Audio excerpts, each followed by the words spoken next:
Not enough nonsense in your life? Need a little more? Well, get ready, because these two have it in spades. Loose talk. What are you talking about? Nonsense. Even looser opinions. Please explain. And you're along for the ride. Everybody strap in! This is The Burble with Benny and Az.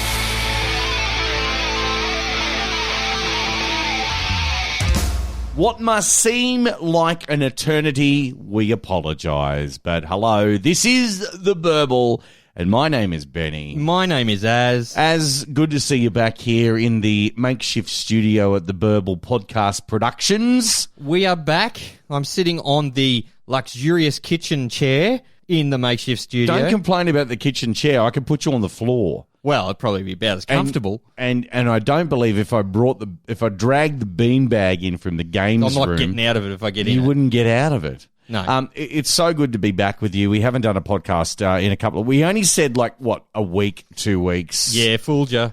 Yeah, we stretched that out. We're really, really apologetic about that. The fans of the Burble... Yeah, we went on a 3-week...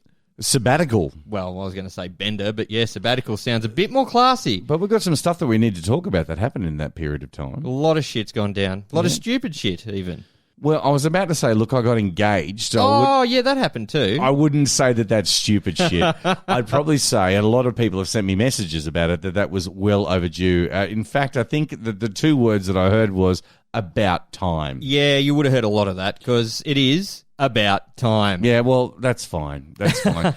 But it sort of made sense to do it as, because me and my partner, we had been together 10 years on the day, because it was my 40th. I turned 40. So you withered away to 40. And then I'm the last of our group of producers and content creators to turn 40. Yes, you I'm were. the youngest one, aren't I?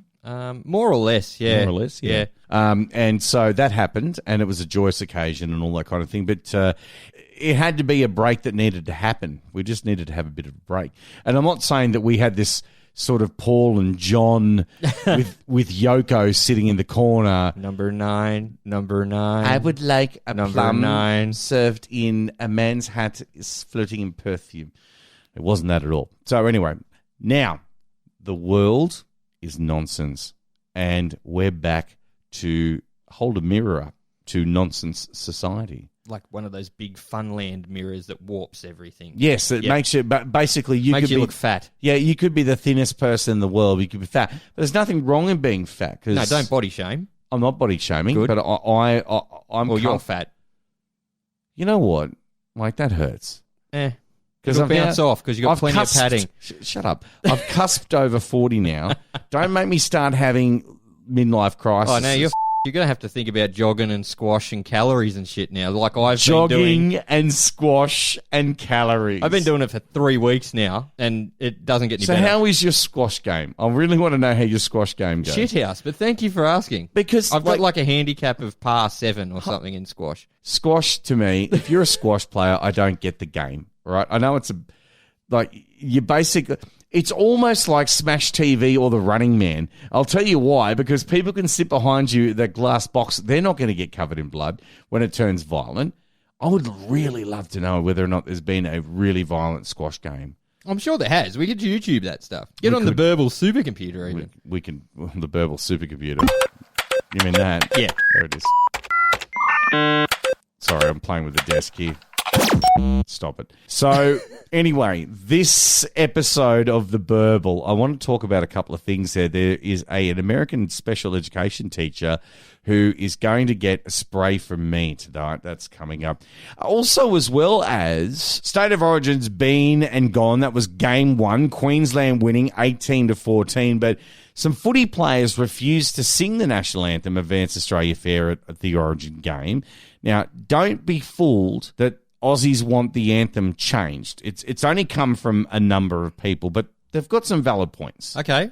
They've got some valid points. Winx, as the amazing horse that is Winx, that has won every single race that has competed in. The unbackable favourite. The unbackable favourite.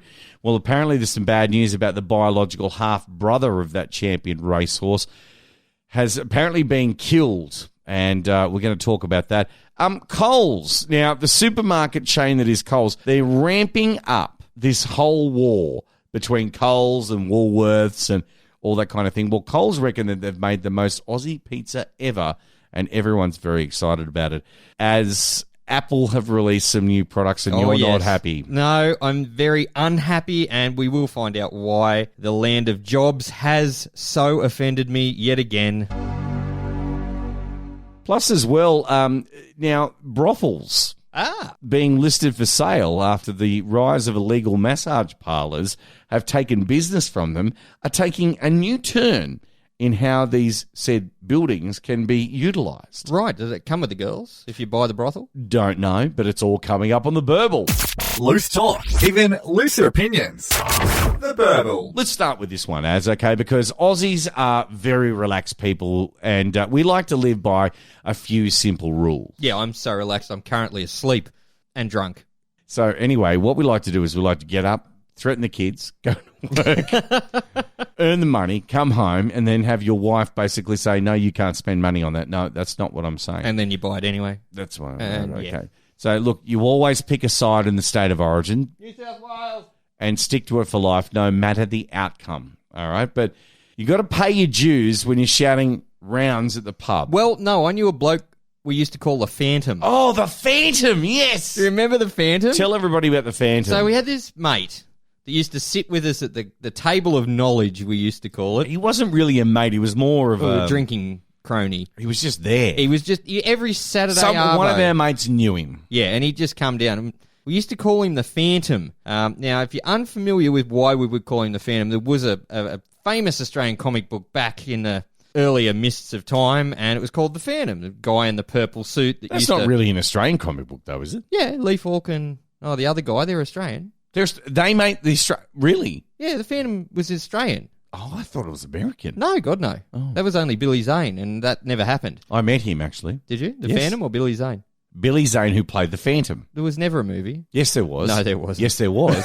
A gentleman that I know was the executive producer of that film. I know, and probably wasn't his finest hour. He's a lovely man, but anyway, let's move on. And the Phantom was this guy that lived in the jungles in Bengal, and he fought crime all over the world. How did he get that suit so purple? Because I all don't of know. those, like, he would have got stains on the suit. And that's not going to come out with biologically sound detergents that you can make from a tree. Well, no, he had a tribe of dudes. I'm hesitating to say pygmies, but that's what they were. Sorry, hang on a minute. So he had some dudes. He had like a tribe of people that lived in a village near the Skull Cave, which was his back cave. Mm. And I assume that they... How many dudes? Village full. So, But they were only like 3 feet tall, so it was like half a dude. So if you're going to count them and say hang on a there's minute. 40, there's only 20 dudes. So hang on a minute. Where did he come? Did he come from the jungle? Like his father before him, and his father before him, and his father before him. Are you serious? Yeah. So are they overlords of these pygmies?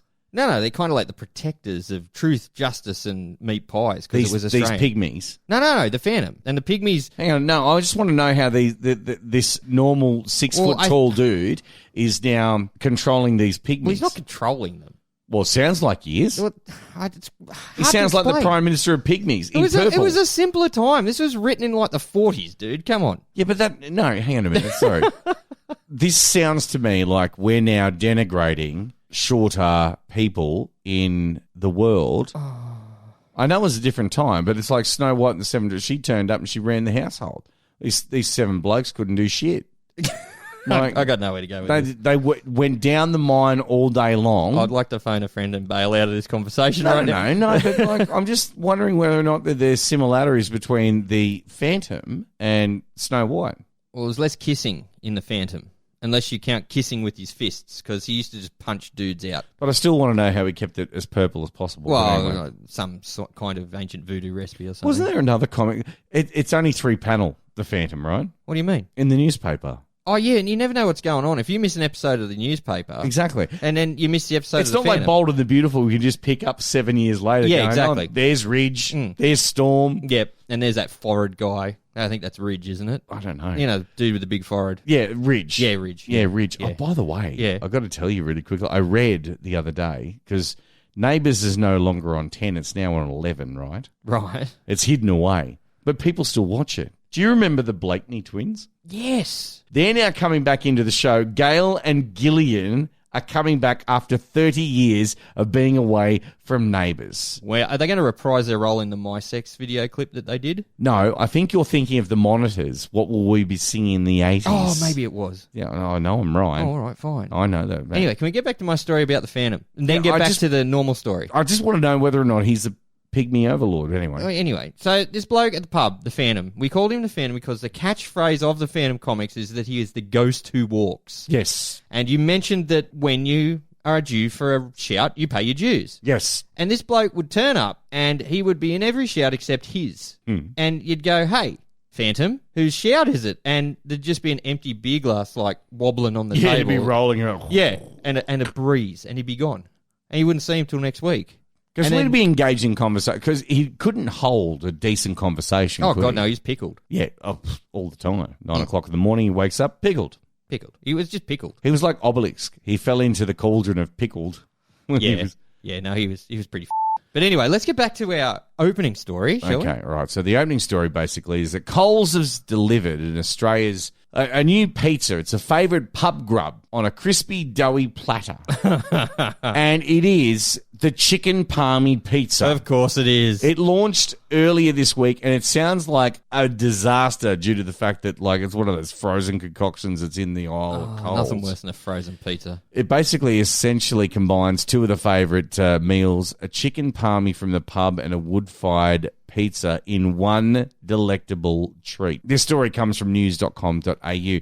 Now, only $5 down the supermarket, down your local Coles, the chicken parma pizza for $5 in the ready meals section of the supermarket. And it's a limited edition. Yes, and so they're saying it's limited edition. Now, have you seen the size of pizzas that you can get from Costco? They're huge. They're massive pizzas. Yeah. Like New York genuine pizza pie kind of deals. This one, though, I just don't know whether or not this is going to be a big hit. It looks like we've got a photo here on the Burble supercomputer of the pizza. Yes. It looks like basically they took the rejected home brand chicken nuggets and recycled them on top of a supreme pizza. Yeah. So they're not taking the John West style. Only the best. No, they're taking the pressed chicken scrapings that off the side of the nugget machine, breading it and frying it, then throwing it on the top of this horrible-looking frozen pizza. They say it's wood-fired, but how is it wood-fired? They don't pre-cook it. Wood-chipped, maybe. It looks like it's wood-chipped. The chicken palmy pizza. Now, look, I know that there's a whole bunch of artisan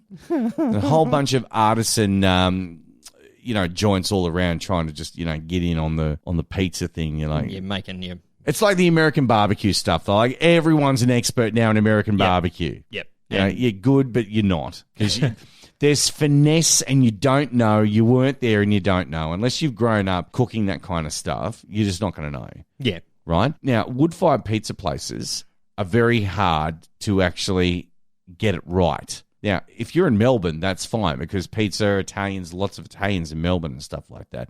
If you're going to try and open up a specialty kind of eatery like that, you're going to want to do it right. Now, I don't understand how Coles reckon that they're going to get away with doing a $5 pizza that's pretty much frozen.